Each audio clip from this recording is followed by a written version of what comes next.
Hello, it's me, Richard Herring. Thank you for visiting my YouTube channel. As you may know, we're putting up the old RHLSTPs that have not yet been up on YouTube in full on video. Week by week. These are from 2021 at the moment. This is a brilliant one. Of course, it's the amazing Robert Mortimer. Always a great value guest. If you want to see all of the videos that we've done straight away, you can become a monthly badger for just £3 a month. You can pay a bit more if you want, but it's £3 minimum. Go fasterstripe.com/badges. You get loads of extras. You get advance warnings of the guests. If this show has made you think, oh, I'd love to go and see this live, you can go to richardherring.com/RHLSTP. There's 5 live shows coming up, 4 in London, 1 in Leicester. We've got Dave Gorman and Paul Whitehouse so far at the Leicester Square Theatre, and we've got John Robertson and the Donald brothers who created Viz at the Leicester Comedy Festival on February the 15th. richardherring.com/RHLSTP. Also, if you want to see me do stand-up, I'm back doing the second leg of my One Bald tour. Can I have my ball back? richardherring.com/ballback/tour for all those gig dates starting on the 31st of January.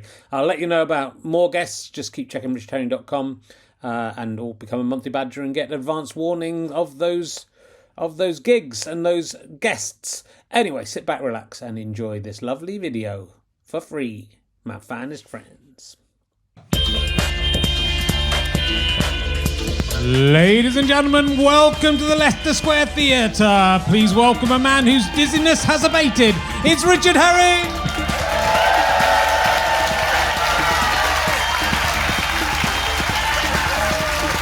Oh, thank you very much. That's what we want. That is what we want. Lovely to see you all. Thank you so much for coming, and lovely to see a full Leicester Square Theatre again. Welcome to Rich Herring's Leicester Square Theatre podcast. Though I was talking to Tony, Mark and David, Anna and Sue Yin from off of the Lost Islands. I'm very keen to try and repopularise this.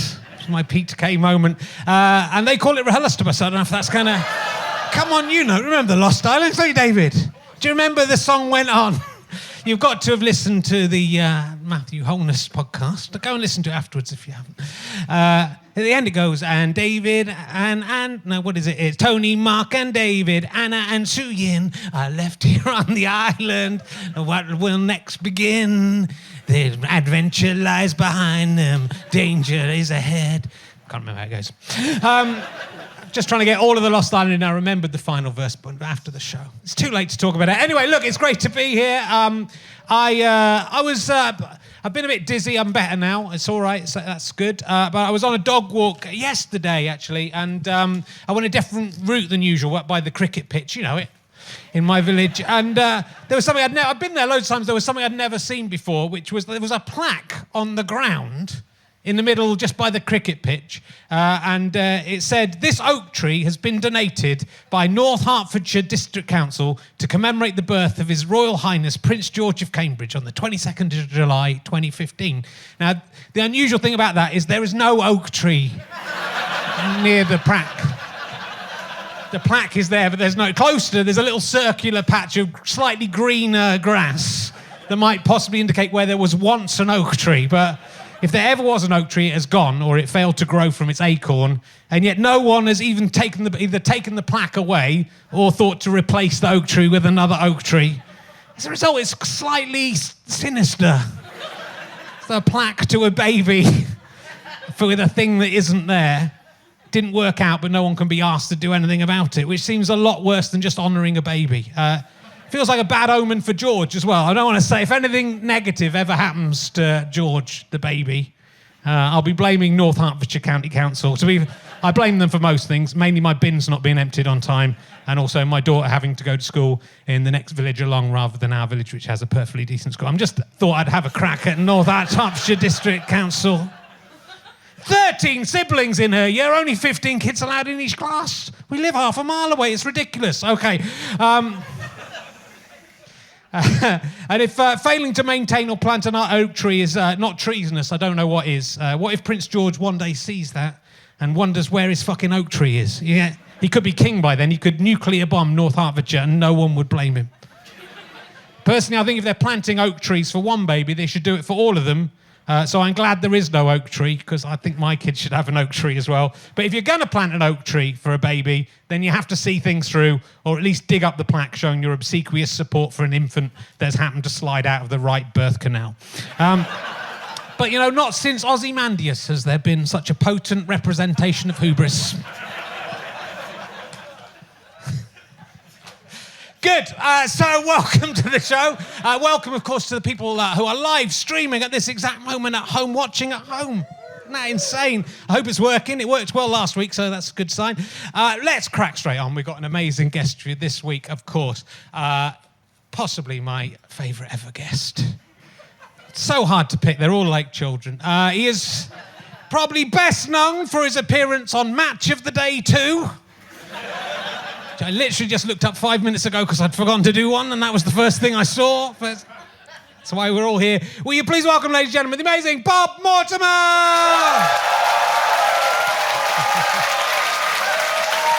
Hello.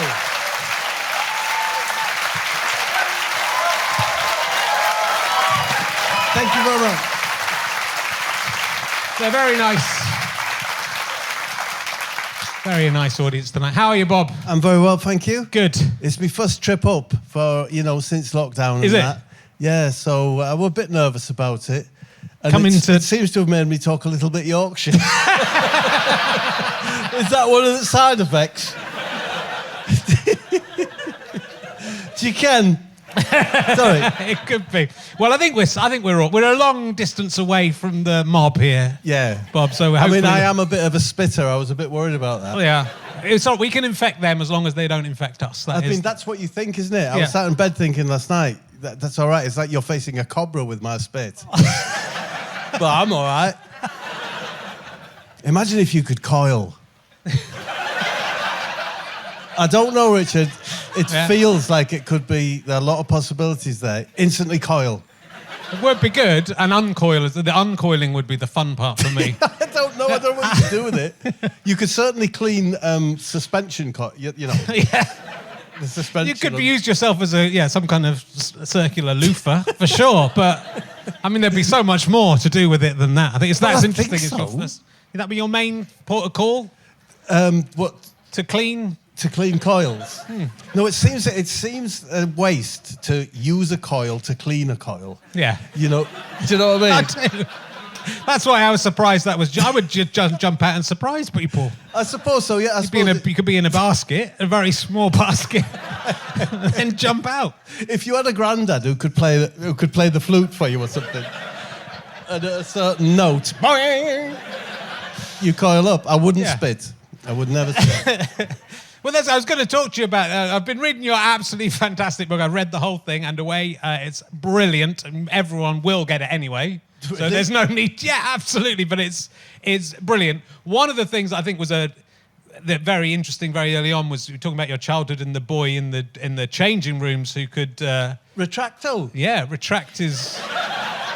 Yes, it's absolutely true.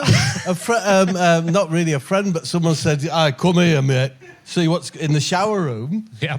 He said, come and watch this. And I was a little lad. What would we be, about 12 or 13? And we watched him. We're all starkers. And he concentrated like that. And his penis retracted so that there was just an extra belly button. Yeah. I mean, that was amazing. I mean, that's just, but I think with that skill, if that, what would you do? It seems a shame to, I thought it's very bold of that kid to reveal that to other kids. It was a moment you had to think, am I going to let them know? Will they admire me or will they mock me? They have to think about that. That could be it for life. It's a big call. It's a big call to decide. Am I going to do this for you? But if you could retract it. Yeah. You'd want people to know, would you? I would, but what would you? I wouldn't. Where is he now, and why is he not? Why is this not an act that he's? If he's out there, you're welcome to be a guest on the show. And we can spend an hour just retracting and presumably. Well, you'd never. Unretracting. Would you ever tire of it? I wouldn't. I don't. It might be just something that a child can do, and then once you've got to adulthood. Oh, a bit like the singers when they lose their voice. Yeah, no, I'm with you. Yeah. But yeah, retracto, where you know, if you threaten him, he will form a cranny, something like that. But you're two useless powers. Well, I can coil up and I can retract, and they just shoot you. Yeah, it's good. I knew the book was going to be good straight away. The thing that it's obviously it's based around. We last had you on the show in 2015, in about July, I think, and later that year you were to have this medical emergency where you ended up having to have a triple heart bypass. That sounds really bad. It does. I've subsequently found out that the real men have a quad. Right. It's funny that there's grades of it. I'm in the zipper club. We're all in the zipper club because you have that scar down there. But you find with a lot of people like message me now and email me saying they're going to have it. Is it, or I've had it and it was fine and so on and so forth. But the pride of it turned out mine was a capital quad. But I was a triple. They said I remember my surgeon said to me, I was very near a tour, Richard, when I had to cancel it to have the operation. And he said I would have dropped, probably dropped at Southampton, at the Mayflower. At the Mayflower. Do you know that theatre? I don't really know the Mayflower. I don't think you choose it as... No, the place to go. Do you know what I mean? Yeah. So I shall drop at the Royal Opera House. Yeah. But no, Southampton Mayflower. Because Eric Morecambe went in Tewkesbury, I think, wasn't it? Was that right? I've played the venue, but so few people came to see me that I ended up playing the bar. Is all I remember. do they mark it in any way? I think there's I think the dressing room is named after it. Maybe you can name the theatre, but they should name the theatre after Eric Morecambe. If you've died there, that should be automatic, shouldn't it? It's funny getting old, isn't it? Because like when you think of, I think it would be the same for you. Like Eric Morecambe, that's a giant, isn't it? Yeah. An absolute giant, but I can already feel I'm not going to feel his memory fading. Yeah. So it's a bit sad, isn't it? It is, but he's lasted longer than a lot. There's really famous people who would be his contemporaries who that's show business, isn't it? Show business, you can be a huge star and then just completely forgotten within 10, 15 years. Yeah. So, I don't think it happens so quickly to footballers, for example. No. Maybe, yeah. But the younger generation, but then they are very much footballers a certain period of time. So your dad might go, there was this great footballer 20 years ago, but you wouldn't know him yourself. So did your dad used to make you watch comics who weren't funny? Or didn't seem to be? My dad wasn't very interested in comedy, so yeah. What was he interested in? Mathematics. I'm not laughing at maths. I know how important it is, but he's still with us. Luckily, he's but he was very. I remember because I'd get book tokens and I'd buy Charlie Brown books, and my dad was really disappointed with that because he wanted me to buy a proper book. Yeah. But as it turns out, that was what I was interested. I knew at that stage I wanted to do comedy. So they didn't dissuade me, but they didn't. Oh shit, Richard, you knew really early. Yeah, I think. Well, I knew I was really interested in comedy very early on. Yeah, so and I really liked people who made me laugh, and I don't think I was thinking, I'm going to be a comedian. I wanted to be a clown when I was like 5 or 6. So I was aware that I loved making people laugh. Yeah. And even when they just laughed at something where I was making a mistake, I still loved you like that feeling. Yeah, and so I think. I was gravitating towards that. Yeah. So yeah. What would you have been called as a clown? Because you can be any. I think I'd have been Cracker Barrel.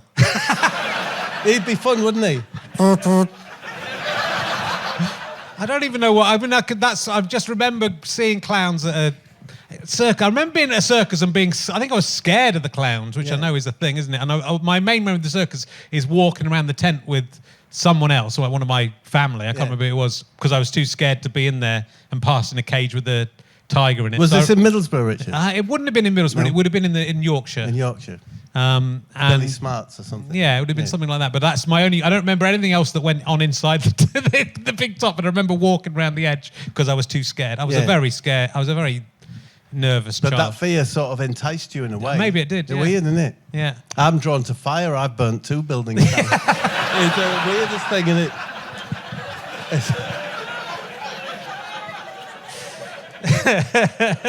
What's the second one? So you burnt down your house.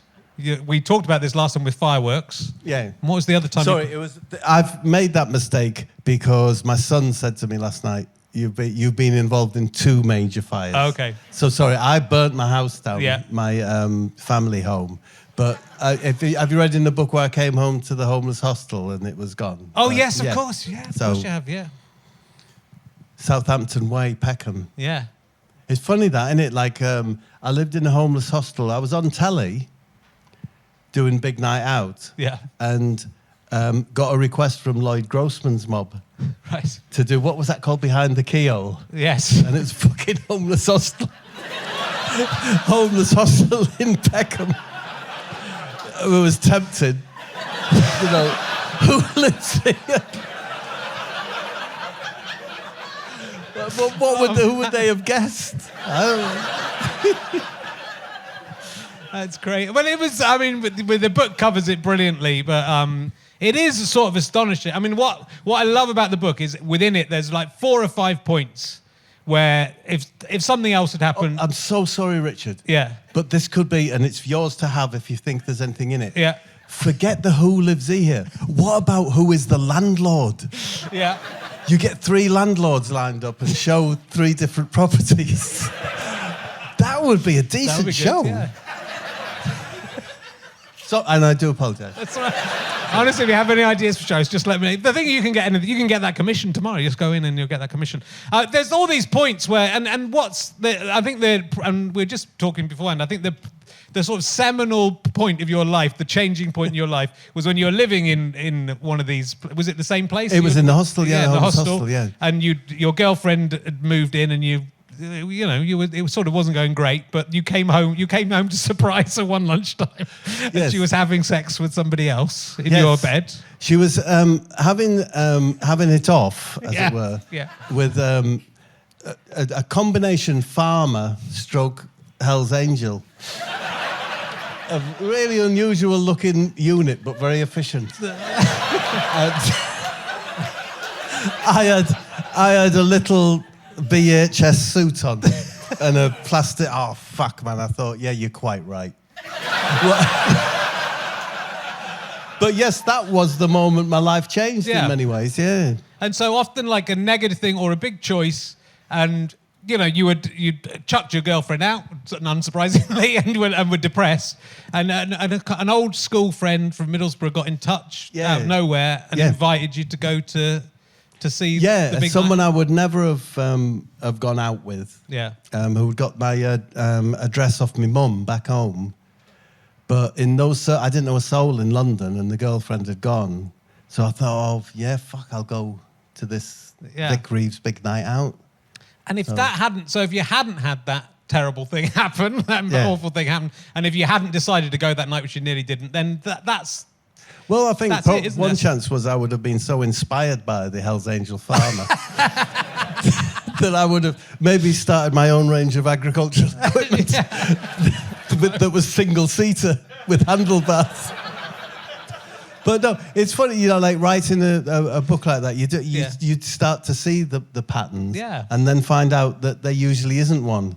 It's just that chance, that... But it is just like... I mean, it literally is sliding doors in the sense that is one of the things that happens in sliding doors. It is that she comes home and finds him fucking someone else and their life changes. But there's also... There's an extraordinary thing where you've got 2 university places and you haven't decided which one to go to. Yeah. And you're heading down towards either Leicester or Cambridge, and you make your decision... which university you're going to go to on the motorway. Yeah, but it was so difficult when you're reading the book. Like, my mum was so important to me, and it would have meant so much to her if I'd gone to Cambridge. But there was not a drop of me wanted to go. I wanted to go to Leicester to do this welfare law degree. I just couldn't tell her. So that's why that happened. I couldn't tell her to her face that I was on the way to Leicester, so... So you sort of knew, but you hadn't turned down the Cambridge might still be waiting for you to turn up. There might be a room there. So that, but again, I think if you'd gone to Cambridge, that's such a different. Your life is so different anyway when you make those decisions. Yeah, I mean, I think anyone who gets to my age will be able to, if they did that exercise, they'll find out. Oh fuck, that's the key point. That was the key, and just meeting your partner is always an extraordinary bit of chance, isn't it? It is, yeah. Extraordinary. But, but it's sort of, it makes you wonder how many Bob Mortimer quality comedians are out there in the world who don't happen to go into It's true. the It's same true night. because certainly when I was 30 and dealing with the broadcasters then, Richard, like, there could have been 1,000, but how you got seen, how you could have penetrated that building, it's different now. Yeah. I know you're a little bit passionate about, why bother with. I have seen tweets of you. Am I saying the right thing? Yeah, that yeah. There's different ways now, isn't there? Which I think that there's more sort of democracy to it in a sense. Yeah. Because things are so easy to now. It's easy to make stuff. Yeah. And the equipment isn't too expensive. You can borrow it or nick it, and you've got a chance of making your own thing without someone interfering and telling you what to do. But I mean, all your stuff, it feels like you were left to do what you wanted to do. And what I love about the book is just saying, the way we do it is we don't want to tell you what's going to happen in the show. We'll just do the show and you can move the cameras around, get enough cameras to cover it. No one would ever talk to people in TV like that unless they were just coming from... Because you would think, I've got to fit in and do. But you just did your own thing, and they've always let you do your own thing. Yeah, we didn't know the rules when we started because I think we'd only maybe been in comedy 16 weeks. Yeah, something like that. No, it's true. It's amazing. That's why you're living in a home. I can't think of anybody who has walked, from going to see a comedy show to being on TV in such a short period of time, because you were on the Jonathan Ross's shows as a sort of characters. Would be the first thing, within weeks. I mean, I don't know if you had walked into that room and seen Vic Reeves like I did. Yeah, I think it all makes sense then. Yeah, he was extraordinary. He is a one-off vision. He's a total one-off. So if you'd been there, it makes sense. But also, what I don't think you say in the book, because you're incredibly modest, and if you love Bob now, which I know you do, you'll read the book and you'll love him even more because you find out what a decent person you are, but also the struggles you've been through as well. But he must have looked at you. It's not just you're a bloke. Oh, you present this check in this sketch. Maybe it was to begin with, but he saw something in you. He realised equally that you were something incredibly special, and it is the two of you coming together. However well formed he was at that point. What's made this endure and work is your two personalities. Yeah, no, I don't underestimate me role, Richard. I never mean it to be like that. It's just that, you kind of had to have seen him. He probably did need someone to pick out the best bits, tell him this, tell him that. But I think I say in the book, I suppose I was just like an amateur producer at the moment, because I was a solicitor at the time. Yeah. This wasn't a career move or anything. This was just this one night I had in my life where there was some pleasure. This Thursday night down at a pub in New Cross, performing in a room at the back, made everything else worthwhile. It was that was the end game. We didn't perform anywhere else. No, we weren't on the comedy circuit or anything. But But I think in that sense, it is like that's why you were sort of, because you were detached from everything, and it was sort of like the internet before the internet. You were doing your own insane stuff and making, and what I love is you're saying that you didn't care if something worked or didn't work, and Vic Reeves didn't care if people were talking during a set. They usually wouldn't, but if they did, he would just get on with it. Yeah. And that's how you've got it. That's how you make your own thing. That's how you create your own thing. And then TV companies fighting over you to get you on TV and allowing you to just get on with it, which doesn't really happen so much anymore. But the likes of Vic, someone who's got an idea that's out of the blue. Yeah. Does Paradigm fit here or not, Richard? I don't really know what that means. But, I mean, it was gobsmacking. Yeah, I now look back, of course television companies were going to say, what's this? Yeah. Of course they were. But people like him are rare, Yeah, yeah. They're really rare. I don't know if there's been one since, Jib. Don't know. There might be, but I think people come along, but it's that, it completely captured the I mean, I think like the young ones captured the comedy of that generation. I think Vic and Bob and everything you did together sort of captured that mood, and people were ready for it, but nothing. It wasn't like often that when something's a big success, there's been a couple of things that have come before that have got people used to it that haven't been as successful. I don't think there was with this. I think this was the original article coming in, and maybe Viz a little bit, but it wasn't really. Viz for sure, yeah. But it was, but. It wasn't really the same. It wasn't the same sort of thing. But there was I suppose the element of showbiz and the Northeast as far as you can go. Yeah.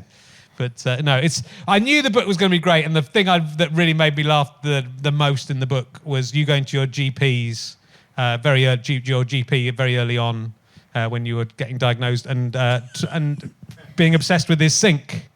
Oh, I thought you were going to talk about Dr. Longbottom. Well, there's that as well. But the bit about the sink, I just thought this is, and that's again, I think where there's a very low sink in the GP's room. Very low. I think probably this high. Yeah. And your eye's drawn to it. You know, he's got computers, digital equipment and that, but there's a fucking low sink. And that's what's wrong. And he's a lovely man. Yeah. And he won't tell me. Yeah.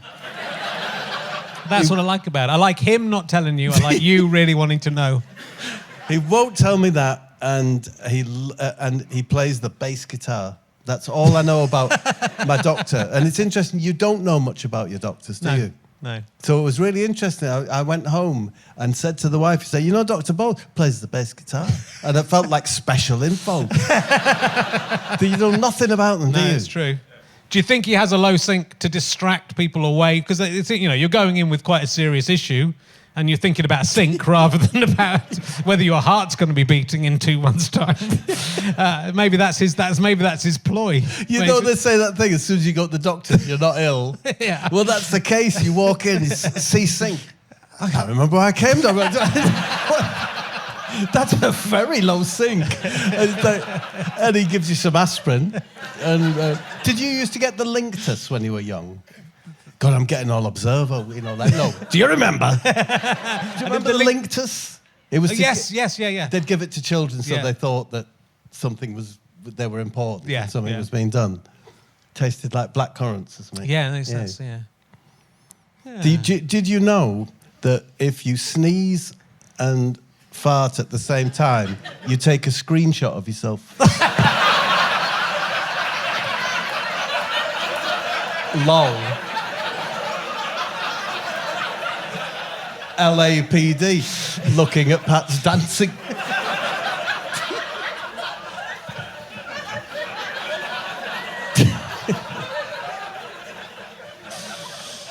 Oh dear, very good. I might have found myself in a unique situation where it would be useful to coil.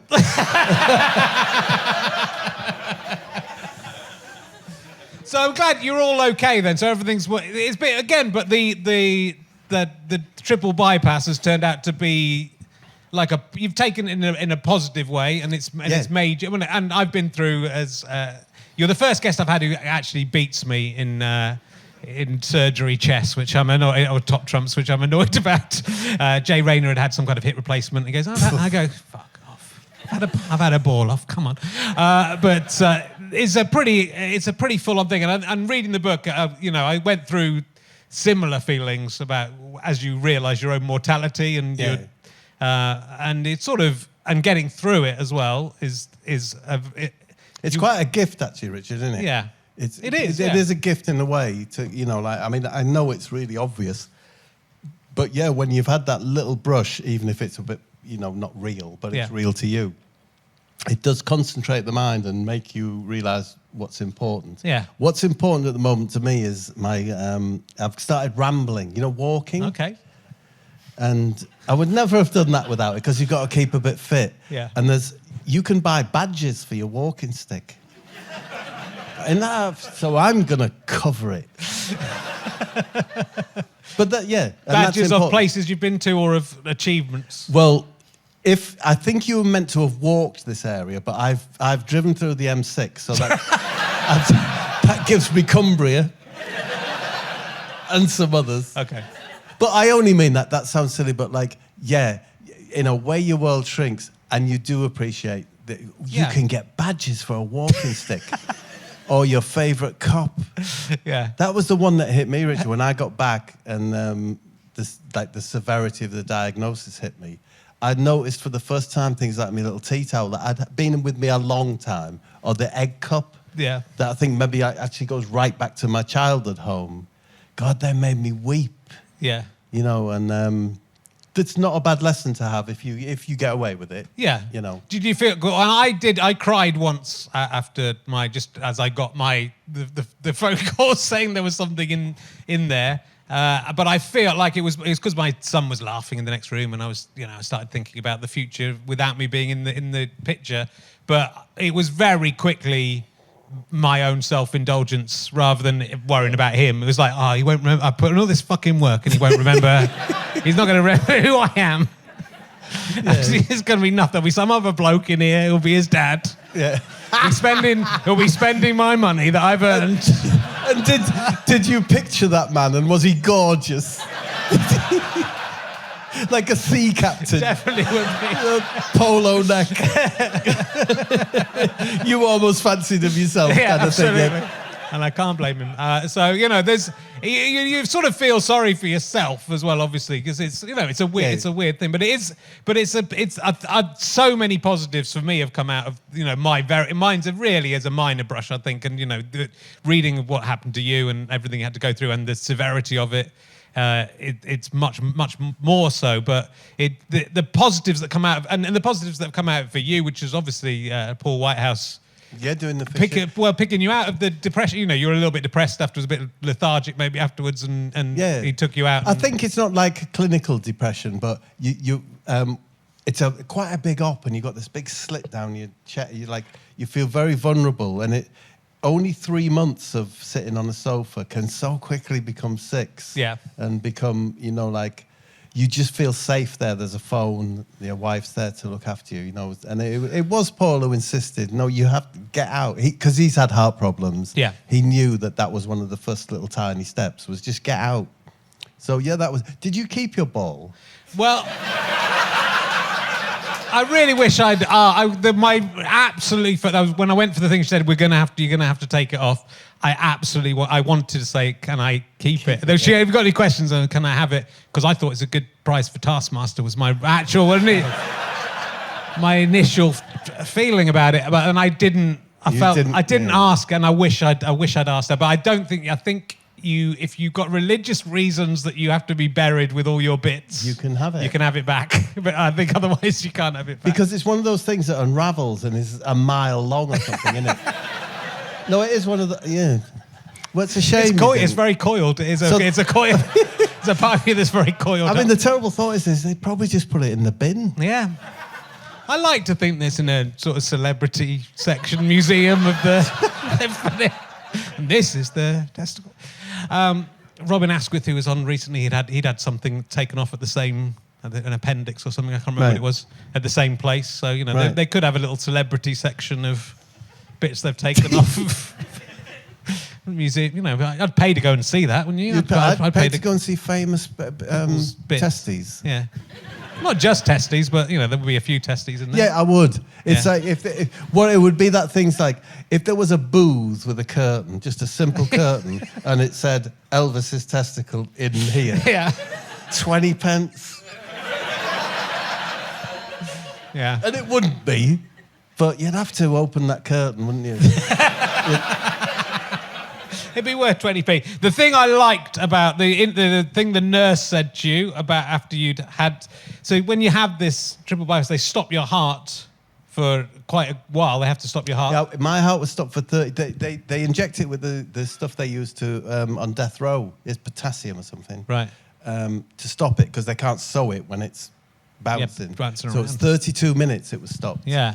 And the quote was, nobody's the same after another human being has physically touched their heart. Yeah, that's what she said, and that's how I felt at the time. But no longer. No longer? No. Now my thoughts are much more of ambrosia cream dries. Do you know all the good stuff? Hot dog sausages. How do you know the surgeon wasn't like a big rambler and he touched your heart and that's what's... No, that is a thought. It could be that. I love TV. I love watching TV. You, Richard? I do, yeah, I do. Do you watch a lot? I do watch a lot of TV, yeah. I mean, I do watch quite a lot of kids' TV, but that's our evening, yeah. Although it's all Netflix or whatever. Do you watch Real Housewives? No. Anyone watch Real Housewives? It's just the best, isn't it? Are you watching Erica at the moment? You're doing Beverly Hills. Yeah. That's a good one. Previous series. Yeah. Try Potomac. Better than you might think. And the salt. Sorry. It's all right, no. No, but it's all life is there, Richard. Yeah. Shakespearean, really. Yeah. But people, do you know? What do you think of this, Richard? Like, I've gone through. You're the same. 20, 30 years of TV and Yeah. executives and meetings and all that stuff. Yeah. Do you think there's many of those people you meet that actually watch telly? I don't. I think you're absolutely right. I think there's I think the older you get, the more you really spot the chances amongst them. And like that, the thing I was working on, which I was talking to you backstage, all the production staff, just complete chance. They had no idea. You'd tell them, you'd say whatever the host said, they would laugh at, and then you'd go, "Yeah, that's not funny." They go, "Oh, okay." Yeah. They didn't know what was funny and what wasn't funny. And and you spot that a lot, and there's very rare people. See, Richard Osman, who I'm a massive fan of, he loves television. He absolutely adores television. He loves populist television. He loves, he loves non-populist television as well, but he's not ashamed by the idea of creating something that would be popular. It's weird. To lots of people, which I feel like a lot of people weird snobbery. Yeah. It's like the, I had son, I've got 2 sons, not 2 daughters, but have you seen the show Teen Mom? No. If I had daughters, I would consider it the most essential viewing they should watch. But if I say to TV execs, I say, have you seen Teen Mom or Below Deck or Real Housewives? Yeah. And they laugh. But that's their business. It's weird. I've always found it. It is strange. But you're in this nice position where, I mean, you and Paul have this idea for a show and you were passionate about it and it's a great idea. Yeah. But you go in and someone goes, yeah, okay, go on. And that doesn't happen much to people. But like, it's such a beautiful show, the Gone Fishing. It's. I just watched the first 2 of the new series today, and it's gentle but in a lovely way. But it's also you guys talking about stuff that men often don't talk about, and to put that in a popular show, which is look at the beautiful scenery, look at the fun fish, but you can do great stuff with that format. Well, we didn't know that, Richard. It's like that is just by chance. Yeah. It's like we asked when we. I shouldn't think anyone here has even seen Gone Fishing. So, but it's like we said we don't want a voiceover. Yeah. And that's a good tactic in 2 ways. One, it means there's no voiceover, so it'll be a better show. And 2, it means that a TV exec will go, no voiceover, right?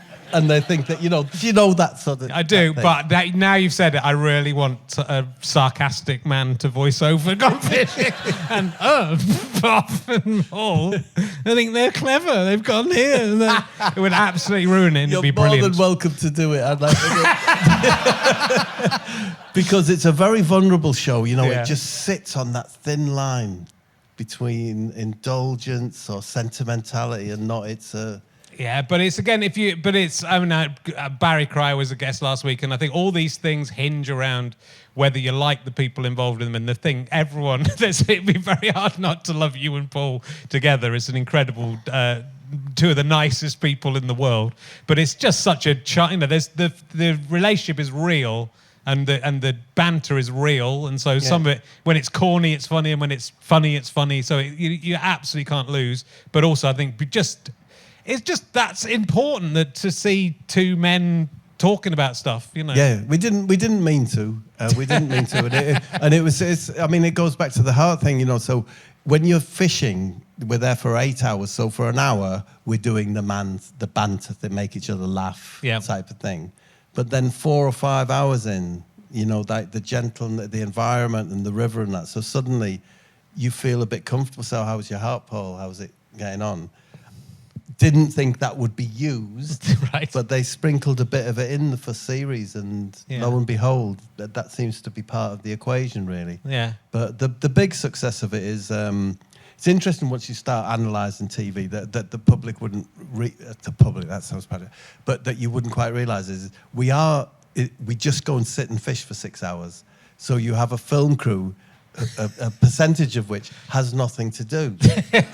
So they go and film beautiful shots of, it's not just a B-roll. We are spending hours doing that stuff. Yeah, yeah. So it is a rather pretty show as well, Well, but it's just by beautiful. chance. There's an amazing shot of you, which you're sort of thinking, how long did this shot set up? And maybe didn't take any time at all. But where you spot a rainbow, and then the camera has you two both cycling past the rainbow, and the camera zooms in on the rainbow. It's absolutely astonishing photography. Yeah. It's beautiful. I don't know how long it took you to do it, or whether you had to retake that loads of times. I think it just happened, Richard. Yeah. Yeah. You go to these beautiful places, and it's a good lesson in life. Go towards beauty and good things. Good things will happen. I'll tell another joke. I have a joke, but... Good old jokes. It says on the front. You love a joke. I love a good joke. I love to be surprised by a joke. Your last joke was absolutely excellent. Oh, did you like that? I did absolutely excellent. Do you like? I put so much petrol in my car the other day I couldn't get in it.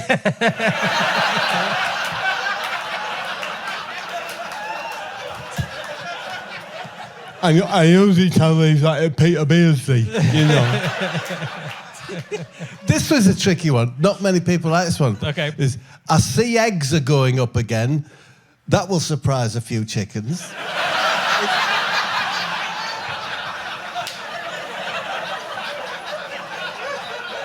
I'll stop there, sorry. Oh dear. The amazing story from the book that I hadn't heard before, and you don't have to tell all the stories from the book, so you don't need to tell it again if you don't want to, but you can, is that you were there when Jarvis Cocker mooned Michael Jackson and were heavily involved in this. But the reason I was involved was kind of because I wasn't there. In the Brits, it's a dull old thing, that. Yeah. And so I was around the back with Anth from Pulp. Okay. Makes me sound part of the scene, doesn't it? It does. And I was in the same porter cabin dressing room as Jarvis. And Anth came. This is quite a long story, shall I? Yeah, it is. No, go And Anth came. I'll keep it short. Anth came and said, Michael Jackson's people have arrested Jarvis, which of course they can't. An arrest can only be effected by the police or a citizen in very restricted circumstances. So, and I was pissed. And throughout my career as a solicitor, I was so much better when I was drunk. It's very intimidating. No, police stations is very, very intimidating. And I used to have like what would they call it? It's before phones, a buzzer. Oh yeah, about a pager. I used to have a pager thing, and so I'd be in the pub. Fuck! I've got to go to Campbell Police Station. And if I'd had a few hours, good. I want to see my client. Yeah, in a couple of hours. No, now. And anyway, so I was a bit drunk. So I went up to. It really was like men and there was black suits, right, all surrounding this portal cab, and said, "I want to see me mate." I could have kept it shorter by not saying that bit. So I apologise for that. But I wasn't allowed to. But eventually there was a lovely female WPC who I said, look, and I said, I'm Jarvis's solicitor. I'm a solicitor and I'd like to see Jarvis. And she got me through in to see Jarvis after a lot of palaver. I had no idea what had gone on. Yeah. I thought the worst, maybe he's had a fight, maybe there's something, I don't know. And so I got in there and said, and he was sat on this little sofa. I said, Jarvis, what is going on? He says, I showed me bottom to Michael Jackson. Fuck off. He said, what have you done, Jarvis? I showed me bottom. Oh, fuck. But they were very, very serious. It all was a bit unpleasant. Yeah. And the police were lovely, and we agreed at the end that they said, can we arrest him? but you come along with him. We'll just go to the station and just book him out. We just need to get him away from these. I mean, it's people. quite scary that they weren't letting, and even the police, they weren't really. The police were a bit frightened of them. Yeah. Yeah. They had like a spokesman, like American. Yeah.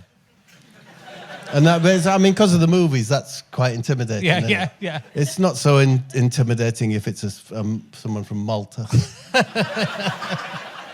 But what I love is you still feel, and maybe this is because of, I mean, it's because you're a nice person, but also the way you got into show business, it still feels like all your encounters with showbiz people are still like what a regular person would do if they were thrown into these weird situations. Yeah. And you talk about I mean, I used to do this a bit when you meet people at parties and stuff, and you talk about you thinking you're a wank and you've said the wrong thing. But everything. Yeah. So you talked to Sinead O'Connor early on. Yeah. And what did you say to her, Bob?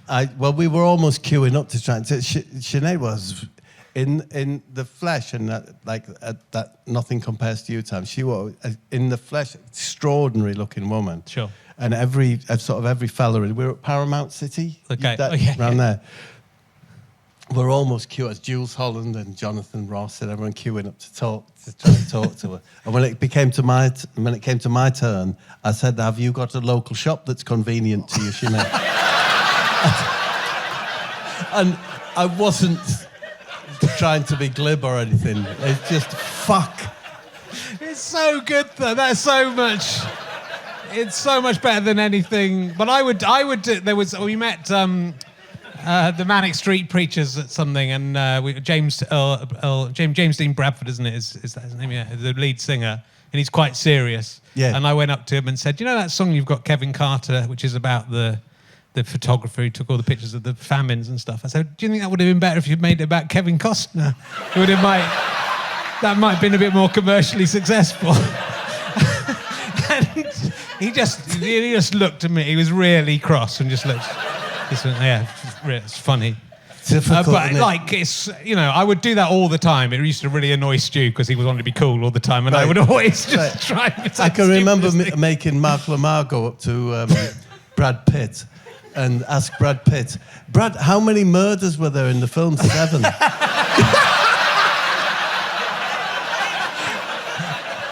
And he was lovely about it. Yeah.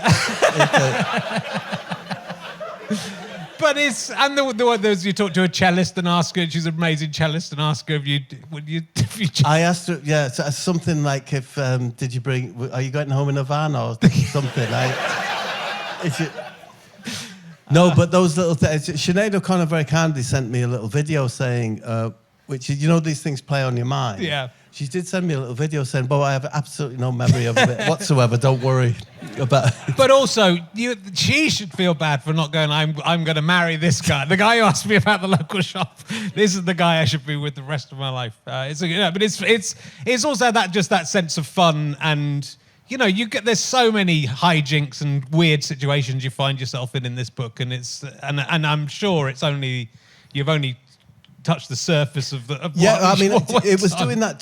The show Would I Lie to You? Because they're very ordinary little stories, really. But people have enjoyed them. So that was what made me write the book. To be honest, yeah. I thought, well, if that's all people want.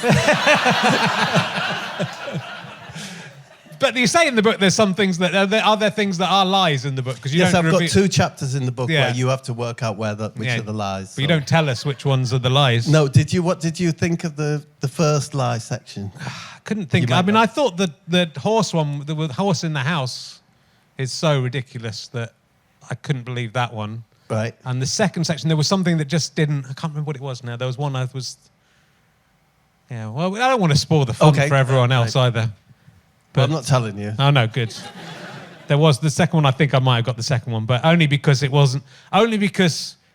I just think that you can't have made up the horse in the house. It's so difficult. That's why I feel sorry for David Mitchell, because it's absolutely impossible to judge. It's absolutely genius when it happens. But if you had the local witch's house, we've all got one, haven't we? From the past. Wouldn't you creep round the back with your mates? I didn't. I was scared. There was a local. It was I mean, it's a very sad story. He was later became good friends with the family. There was a guy who had alopecia or something, so he looked very strange to a child. He was very upset, and he lost his wife in a plane crash. So he was devastated, obviously, this guy. And he lived in this dark house with just trees in the garden. Just the whole garden. It wasn't a big garden, but just these massive trees and this very frightening house. And I just ran every time I passed it when I walked to school, and I would have to run past the house. Yeah. So I would never have But dared no go part inside. of you with your mates later on said, let's penetrate that. No, let's go in and see if there's a horse in there. No. That's why I found it difficult to believe, because I was absolutely terrified about the whole thing.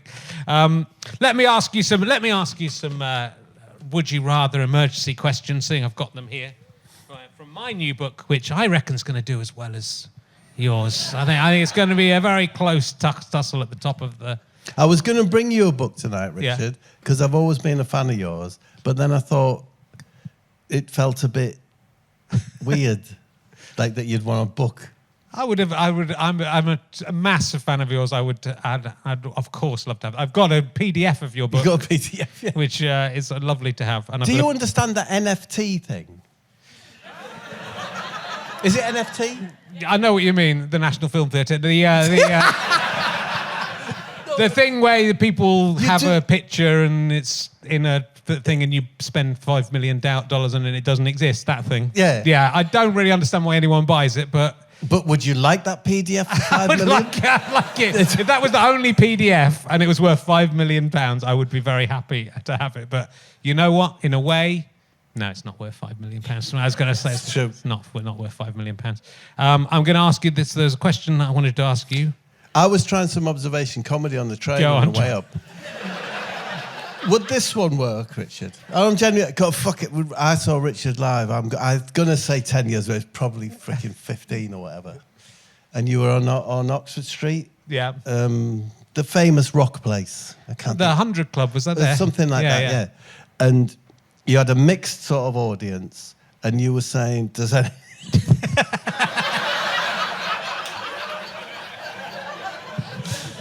Does anyone remember the Mars bar? Yeah. Wow, you're lucky to see that. I didn't do that one very much. But the fucking thing is after all, because you didn't have fucking rabbit hole, and after a while, there was people saying, they still sell it! They still sell it! Don't be stupid, does anyone remember it? Fuck, it was funny. So I'm asking you in terms of as a top observation comic. Yeah, I'm very good at that observation. I thought, have you ever noticed? You go into a supermarket, right? And you bend down to pick up a basket, and there's a receipt in it. You don't want it, do you? It's tarnished. Is that observation comedy? See, there you go. Yeah, you giving it.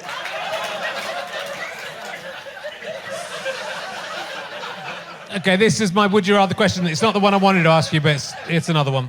Would you rather have to live the rest of your life with Emu from Rod Hull and Emu grafted onto your arm, and you have to keep him moving and reacting at all times, even when you're on your own? He can sleep if you're asleep, you can sleep, but he's got to... Or have to have a full bath every day, and once it's over, have to drink all the bath water before you're allowed to do anything else. Well, when you were explaining the Emu one, I was thinking, no. Never. I have to manipulate him constantly. He's just got to be alive.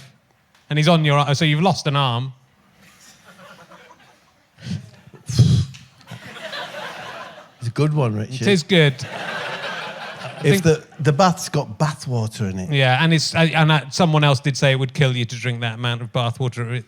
I'm going to have to take the freaking emu, You're going to have aren't to I? take the emu. What a life. Oh, well. This is what I wanted to ask you. Would you rather have the ability to produce honey from a special honey stomach? It's a new thing in here, this honey stomach. And I'll tell you the conditions later. Or be able to make a pearl in your kidney every 10 years. You would sick the honey up through your mouth, producing 1 kilogram of honey per day that you could eat or sell to unsuspecting members of the public. Right. Each pearl would be worth $8,000. But you'd have to pass it with your urine via your urethra. Ooh, well, I think that's easy, innit? Yeah. I'm a honey man. Yeah. Yeah. I don't see the downside of the honey. I think you'd make more money from the honey as well. Eventually, yeah. Yeah, because I think it's a kilo a day. There'd be honey outlets all over with... Yeah. So it comes out of your mouth. Yeah, well, you just sick it up. I think I imagine like bees do. I haven't really looked into it. So I imagine bees have a honey-making stomach of some kind. Then we buy that and we eat that. I was talking to honey, and my family suffers from hay fever, and I heard on the radio that if you have the local honey, it stops the hay fever. Okay, yeah. It turns out it's quite true. I've heard something like that. It does actually work, yeah. Okay. I once, someone when I was at school put a mashed potato scoop under the custard of my apple pie and custard.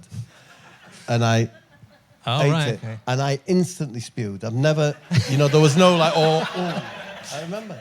Just that surprise. The surprise of the texture and potato everything. rather than... So, is there anyone you want to make instantly spew? Because there's the technique. Well, you could make it spew again that I made that. Do you like the honey? Nice honey? I made that in my honey. And then you could sick up a bit. Show them how you sick it up. That's how I made it. That would probably make them sick, wouldn't it? Yeah.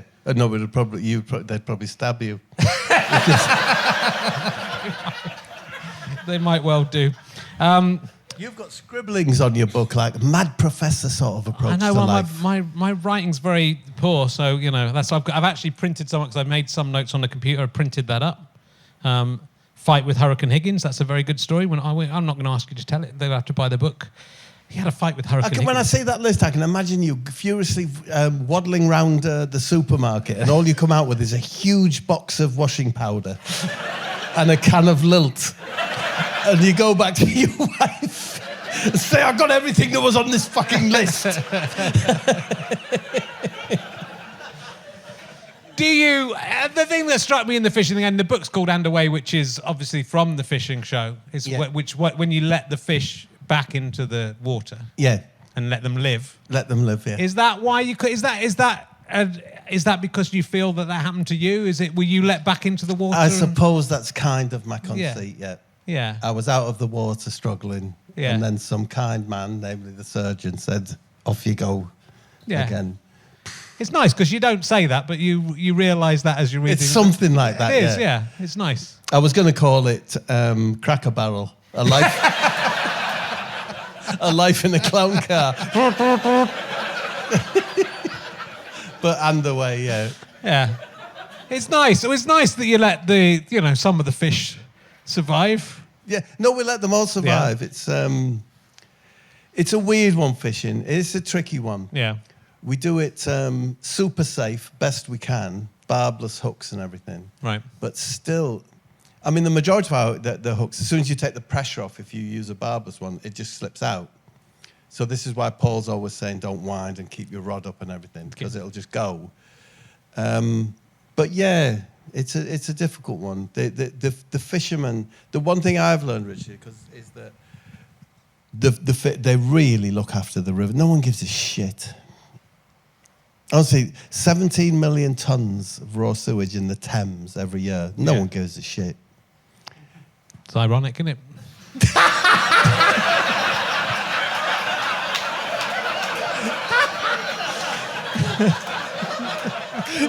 That really is ironic, isn't it? Fuck, if you're struggling to say what irony is, there you go. That's ironic. Fuck yeah. So that's my little justification, No, well, it is. It's so. Do you think? I mean, it's a wise show. It's sort of nice to see two funny guys still being funny, but being a bit philosophical and you fit. And the books are philosophical as well. And you've been through some. I mean, you lost your dad very young, which is, it's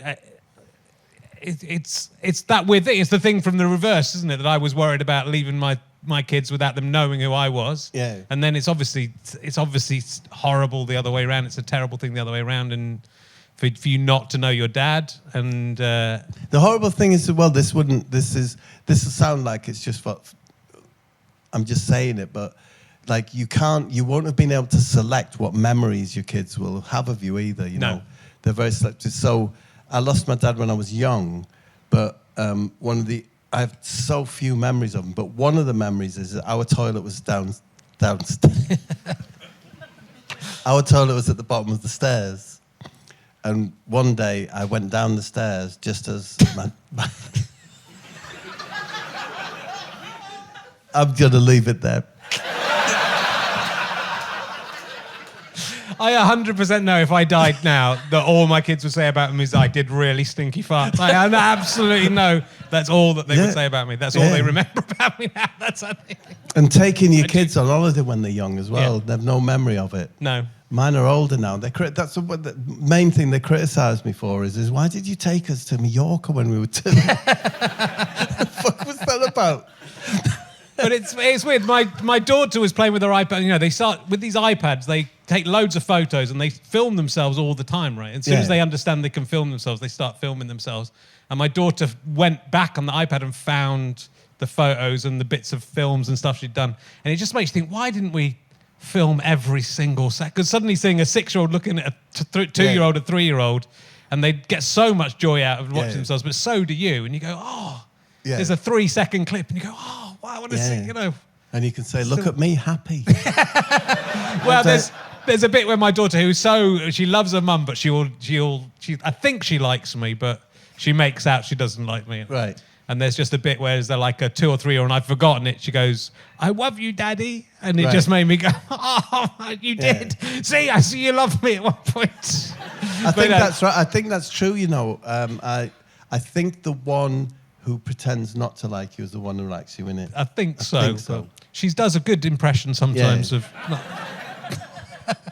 But she'll say something horrific, and then she goes, I was joking. I was trying to do a joke. So she's trying to get to grips with the way comedy works, and you know, and understands that it's the wrong thing to say. Is to say, I hate you. Do you have aspirations for her? Would you like her to be able to coil? Because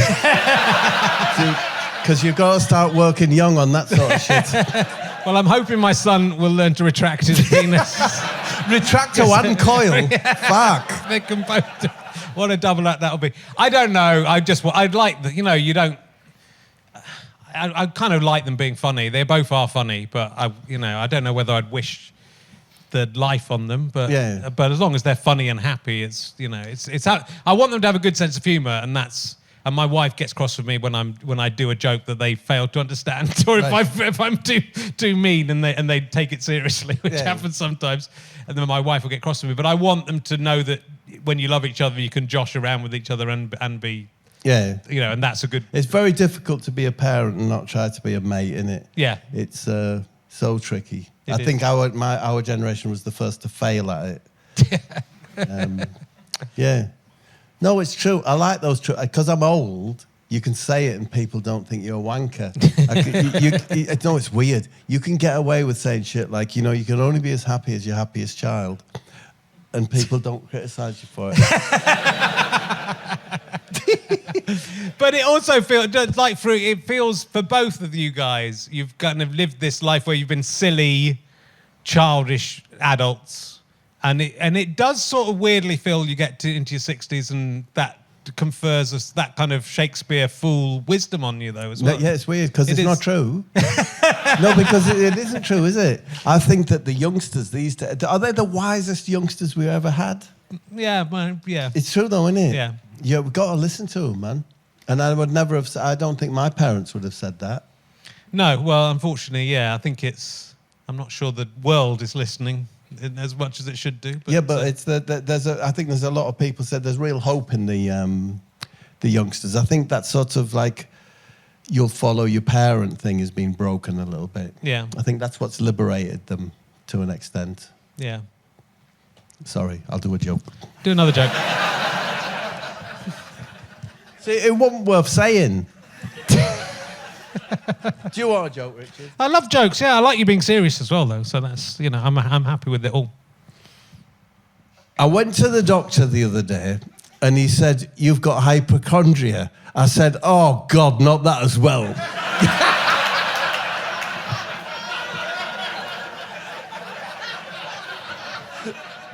So that's another lull. It's good. I wish all my guests would come with a little joke book. It would make life a lot easier. I was going to ask you, is the film about we talked about Michael Jackson, but you're doing is the film about we're the fans filming it in March. Yeah, so it's about some collectors looking for Michael Jackson's training glove. Yeah, he had a training glove. Okay. And a few people knew of it, but it was what gave him his, his special powers. Yeah. To entrance the globe. And a collector's got it, and we're hoping to have a big star in it. Okay. Yeah. I'm available. Maybe Orion. A big... So we're hopeful. Yeah. That'll be very exciting. Get Brad Pitt in it. That'll be good. Good. It's a good start. You look a bit like Brad Pitt. I know. Do people say you do? Well, a taxi driver once thought I was Brad Pitt. Right. And like I was going to the Riverside in Hammersmith for some reason in the back of his cab. And he was going, yeah, you Brad Pitt. And I was going, I'm not. No. I hadn't noticed before. Yeah. Fuck you do. Well, he's trying to look like me, I think. I think he's seen me, and he's... Because he used to have a different look, and then he's sort of gone down my route. Because, I think he's single again, and he's got to try and get the ladies, so he's... Yeah, why not? I'm a good-looking guy. And look, Atletico Mints as well, which I've not really been into. I haven't listened to, and I listened to one, and it's fucking impenetrable, but it's amazing. You can't just jump it. You can't just leap into that one, can you? Maybe not. I don't know. I know it's brilliant, but it's really amazing because it's absolutely you doing exactly what you want to do. I do like it because it's just of the moment and that. But it's like what you this. It's just so liberating to just do it. Yeah. And then, some people listen. Not many did at first. But, right. People listen. It's not football anymore. It has a sort of base in football, though, right? So it started as a football thing, and then so some of the characters are footballers. Yeah, but now it's football people. It's about Neil Hunt, the nonsense potter, and all sorts of shit. Yeah, I wouldn't recommend it personally. But it's a journey. Yeah, it's. But again, I think it's amazing to think even someone like you can find that freedom within that format to go, I can just want to do this, and it feels like you write it, but write it fairly quickly. Would that be? That is exactly right. Yeah. So it's just little phrases and stuff. And I do a thing. Have you ever seen me? I do something called Train Guy. Yeah, I was just about to say. Yeah. Yeah. Well, with Train Guy, I just do that because I'm getting the train back to Hastings, and suddenly it's that fun and there's something to do. Yeah. I can't think of it. Yeah. He's a pretty hackneyed character, really, isn't he? We've seen it a million times. No, I don't think it. I think, but again, it's that internet thing where if you weren't a successful personality already, it's the kind of thing that I think would break through because it's a recognisable character, but I don't think anyone's done it the same, and it is, and it works in that short burst. Here's a funny thing. Let's move on to the next one. 38 seconds. Yeah. So you need to go to the Thought Roundabout and get off at Success Junction. Didn't say that right, did I? That was just Cliff Richards. Get off at Success Junction. Have a campuccio on me and all that business. Yeah. Yeah, it's fun. You've got this. It's a nice life, I think. And you were saying, I can't believe this is true, and I don't believe it is true that you don't get recognised very much in the street, and people aren't shouting stuff at you all the time. But I think you found this nice balance where you're a regular person, and fame doesn't seem to have gone to your head at all. In fact, if anything, reading the book, being a comedian, becoming a successful comedian, has sort of improved your life in that you were very shy. Yeah, no, that was the greatest gift it gave me. Yeah. Because it's like no big deal, my shyness, but it's very frustrating. Like looking at people who seem to, like going to university and not making any contact. So everyone's, seems to be having a great time. Everyone's, and you just can't penetrate it just because you daren't say hello to a stranger. Yeah. And then started doing the big night out, and strangers came up to me, and in an instant, all the fear's gone, and I didn't have to do that. It's like performing on the stage. There's quite a lot of shy performers, isn't there, Richard? Mm-hmm. They were really, really shy. There are, yeah. And it's like on stage, you never have to talk to a stranger. You're talking at them, but you never have to say, "Oh, hello, mate." Yeah. So it's a wonderful release for a lot of Yeah, I mean, I comedians, really you know. get it. I was shy. I don't think. I mean, I talked to Rod Gilbert over one of the online ones we did, and he was like incredibly shy. I mean, I think you and he were as shy as each other, and I consider myself still fairly shy in that sense. And it is a weird thing where you can the freedom that somehow this is a different thing. Yeah. But it seems like, and for a lot of people and a lot of comedians, success seems to have either made them, look at everyone else and be bitter about, even if they're successful, they're looking at the next person up, or it makes them very arrogant, or it makes them aloof, or they get depressed about trying to make people laugh all the time and try to find something serious to do. But you just seem to love the job, right? And I mean, I mentioned in the book that a couple of times a year I have a meal with Matt Berry and Rhys Shearsmith. Yeah. And we call it our gossip club.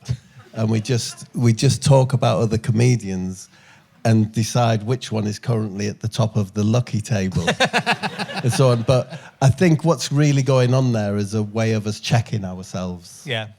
And saying, we must all never get into that area, Yeah. I'm not saying I've succeeded, but it's, you've seen it, Richard. It's hard to name names. Name them if you want. I will not. I won't name. But also, you don't know. I think again, as you get older, you don't know what people have gone through. You don't know what else is going on in their life, and so it's Stuart Lee.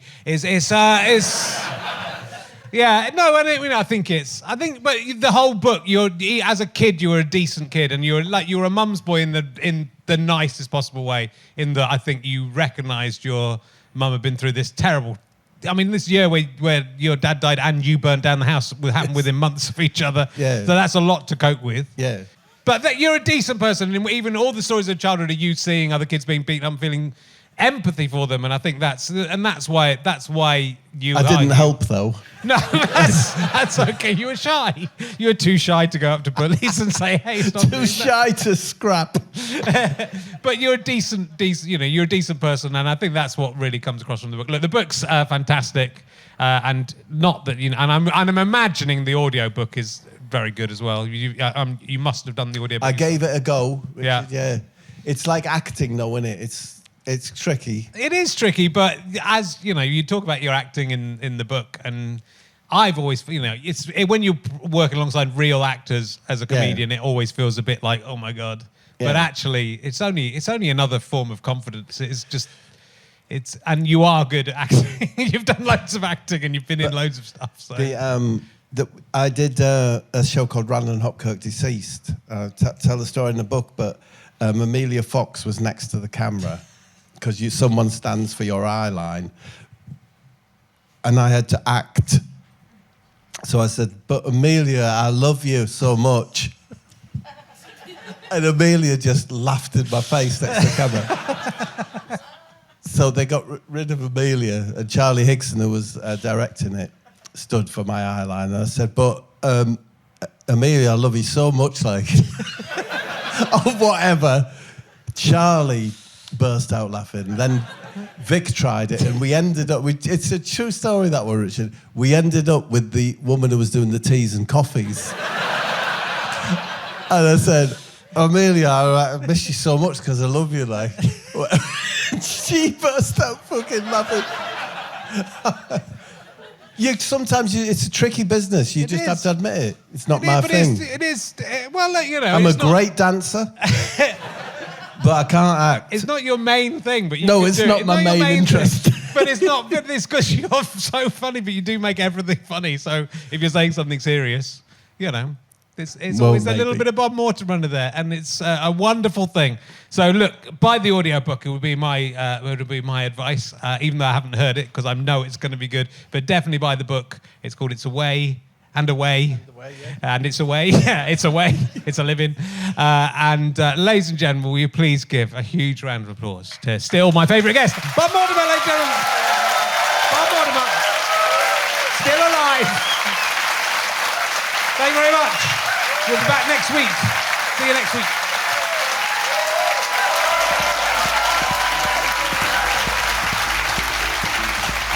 You have been listening to RHLSTP with me, Richard Herring, and my guest, Bob Mortimer. Thank you to Scant Regard for playing this music right now. I am indebted to my producer, Ben Walker. Also, thank you very much to Chris Evans, not that one, and all the team from Go Faster Stripe. And also, thank you everyone at the Leicester Square Theatre. What a fantastic joy it is to be back in this fantastic venue. And I'm not just saying that because they're all looking at me right now. This is a Sky Potato Fuzz and GoFasterStripe.com production. Go to GoFasterStripe.com/badges to become a monthly badger. You get discounts, you get badges, you get a secret code, you get access to backstage interviews, you get so much stuff, and it's only £3 a month, and all of it goes to making more podcasts. It's insane. Thank you very much. Goodbye.